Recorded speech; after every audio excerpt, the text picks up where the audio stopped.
যে জুমের মাধ্যমে মিটিংটা করা, তো সেই অনুমোদনটা বাংলাদেশ ব্যাংক থেকে নেওয়া হয়েছে। তখন এই পরিস্থিতির সৃষ্টি হয় না, তার আগের ব্যাপারে। এর পরবর্তীতে তো জুম মিটিং আর আমরা এখনো করতে পারি না বা করা হয় না, যেহেতু আমাদের গ্রাহকদের দাবি দেওয়া আছে যে জুম মিটিংয়ের ব্যাপারে আমরা যাতে কোনোভাবে ব্যাংকের পক্ষ থেকে কোনো সহযোগিতা না করি, কোনো লিঙ্ক না দেই, সেটা তারা আমাদেরকে অনুরোধ করছে। তাদের অনুরোধের প্রতি শ্রদ্ধা রেখে সম্মান করে আমরা সেটা থেকে বিরত থাকছি। এখন পর্যন্ত সেই জুম মিটিংটা করা যায় না, হয়ও না। এটা হলো একটা। আর একটা আপনি বলছেন যে ওই অনলাইন, দুইটাই তো চলে আসলো, দুইটা প্রশ্ন উত্তর তো দিলাম। এখানে আরেকটা প্রশ্ন আছেন যে আপনারা দরজা আটকে আইন শৃঙ্খলা বাহিনী, গোয়েন্দা সংস্থা বাহিনীর সাথে বৈঠক করছেন, আমার একটা অভিযোগ করা হচ্ছে, বিষয়টা আসলে কি? না, এটা একদম ওই রকম কোনো বিষয় না। আইন শৃঙ্খলা বাহিনী আমাদের এখানে যখনই কোনো মব হয়, ওনারা এখানে আসে, সৌজন্য সাক্ষাৎ আমাদের কাছে আসে।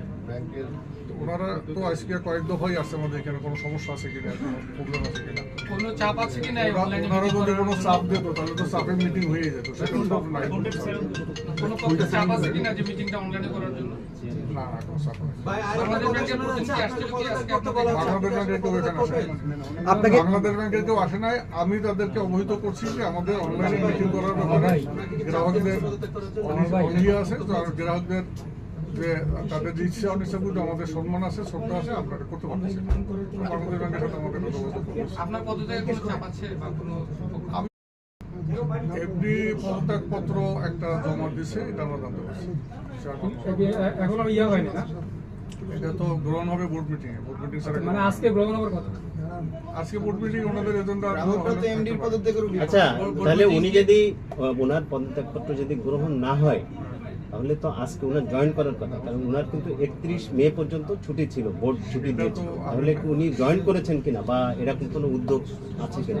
উনি হলো আমার প্রাক্তন কলিগ, আমরা লং ইয়ার্স একত্রে চাকরি করছি। জি, ওনার পদত্যাগের বিষয় হলো কমপ্লিটলি বোর্ডের সাথে রিলেটেড, এটা ম্যানেজমেন্টের সাথে রিলেটেড কোনো ব্যাপার না। আমি এডিশনাল এমডি, উনি এমডি ছিল, উনি আবার এমডি হিসাবে এসে বসে গেল, আমি কিন্তু আমার চেম্বারই আছি, এটা কিন্তু এডিশনাল এমডি ছিল। রাইট। সেটা ওইটার সাথে আমাদের সাথে বিষয় না, ওটা হলো বোর্ডের সাথে।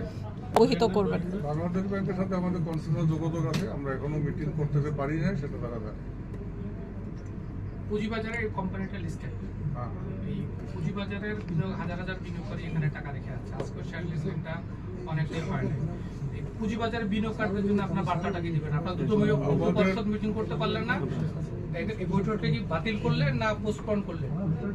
এটা তো বোর্ড সিদ্ধান্ত নেবে, ম্যানেজমেন্টের পার্টনার। বোর্ড মিটিং ডিফার্ট করা, পোস্টপোন করা, এটা হলো বোর্ডের ব্যাপার। বোর্ড যদি আজকে মিটিং করতে না পারে, তাহলে তারা পরবর্তী সিদ্ধান্ত দেবে। আপনি তো অ্যাক্টিং এমডি না, হ্যাঁ, আপনি তো আপনি তো বোর্ডের অংশ এখন।